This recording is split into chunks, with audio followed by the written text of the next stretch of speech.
Amis du jour, chalutations. Pour les petits nouveaux, moi c'est Sekhmet, et je vous souhaite la bienvenue dans mon podcast littéraire.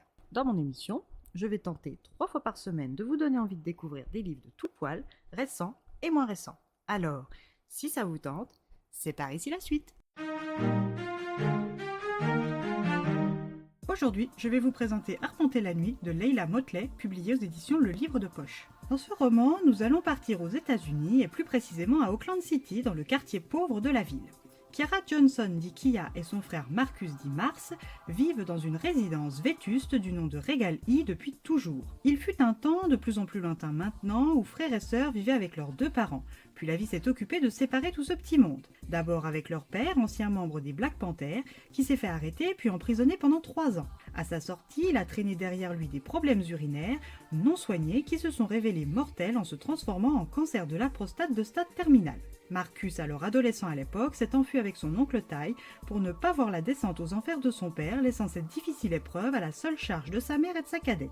Après la mort de leur père, Marcus est revenu prendre soin de sa mère et de sa sœur, jusqu'à ce que ce soit au tour de leur mère de se faire incarcérer. Un jour, Marcus a retrouvé sa mère Cheyenne les poignets tailladés, avec un rasoir, inconsciente dans la baignoire de l'appartement, tandis que Kiara découvrait sa petite sœur Soraya, flottant immobile dans la piscine de leur résidence. Ce jour-là, leur famille avait vraiment implosé et plus beaucoup d'espoir n'était permis. Heureusement pour Kiara, Marcus étant majeur, ils ont été autorisés par les autorités compétentes à rester ensemble dans leur appartement. Leur nouvelle vie commençait. Kiara, tout comme son frère, a arrêté l'école pour travailler, mais à 16 ans, difficile de trouver sans relation. Depuis 1 an, de temps en temps, elle travaille comme extra dans le café d'une amie, mais rien de régulier. Et jumelés au travail de Marcus, dans un restaurant asiatique, ils arrivent tout juste à s'en sortir. Il y a 9 mois de cela, Marcus a décidé de tout lâcher pour faire du rap comme son oncle Ty, laissant à Kia, 17 ans, la charge du loyer. Sans CV, sans diplôme et sans expérience, la tâche de trouver du travail est dure, et son statut de mineur ne l'aide en rien. Elle peut compter sur sa meilleure amie Alé pour la soutenir moralement, mais ça ne remplit ni son frigo ni ne paye son loyer, qui en plus vient encore d'augmenter. Kia s'occupe de son jeune voisin Trevor. Dee, sa mère, est une toxicomane et depuis quelque temps elle n'a pas refait surface, laissant son fils de 9 ans livré à lui-même. Kia cherche à ce que son frère de 21 ans se réveille, mais son rêve de gloire et d'argent facile sont beaucoup plus forts. Il estime avoir le droit de faire quelque chose rien que pour lui, après avoir sacrifié des années à s'occuper financièrement de leur mère et d'elle. Kiara ne peut le lui reprocher, mais ne s'en sort pas toute seule.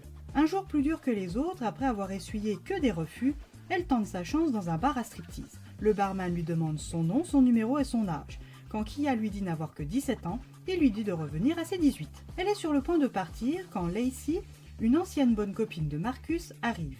Elle est barmaid à temps plein depuis quelques mois après avoir été stripteaseuse pendant des années. Lacey lui sert à boire et après 3 verres de mélange rouge sucré, Kia est totalement ivre. Elle décide de rentrer chez elle à pied. Quand elle sort du bar, un inconnu à cravate à pois la suit. Il l'aborde et l'emmène avec lui dans un immeuble. Kia est dans le flou et bien qu'en alerte, elle suit cet inconnu dans l'ascenseur. Une fois sur le toit terrasse, Monsieur Cravate à pois prend les choses en main. Et avant que son cerveau n'ait le temps de comprendre ce qui se passe, elle est penchée en avant, le visage collé contre une paroi froide, avec cet homme enfoui en elle. Quand Kia réalise qu'elle vit sa première fois avec un inconnu, Monsieur Cravate est déjà en train de se rhabiller. Il fait de même pour elle, lui donne 200 $ et s'en va. Kia peine à réaliser ce qui vient de se passer, et ce n'est que sa rencontre sur le trottoir d'en bas du rooftop avec Camilla qui va la réveiller. Cette escort girl d'un âge certain va lui conseiller des styles des magasins pour mieux plaire, elle va aussi lui conseiller de se trouver un protecteur, pensant qu'elle est déjà dans le métier. Elle se propose de lui présenter le sien, un certain Damon, mais Kia est trop choquée pour le moment.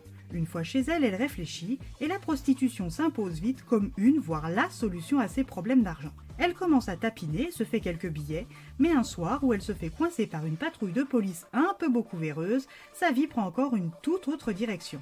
Comment ne pas finir comme sa mère derrière les barreaux? Comment lutter contre ceux qui sont supposés incarner l'autorité et la justice? Dans le monde de violence qu'est celui de Kia, va-t-elle réussir à s'en sortir? Pourra-t-elle aider son petit frère d'adoption Trevor? Et quand Marcus apprendra ce que sa petite sœur doit faire pour lui, l'aidera-t-il enfin? À vous de le lire.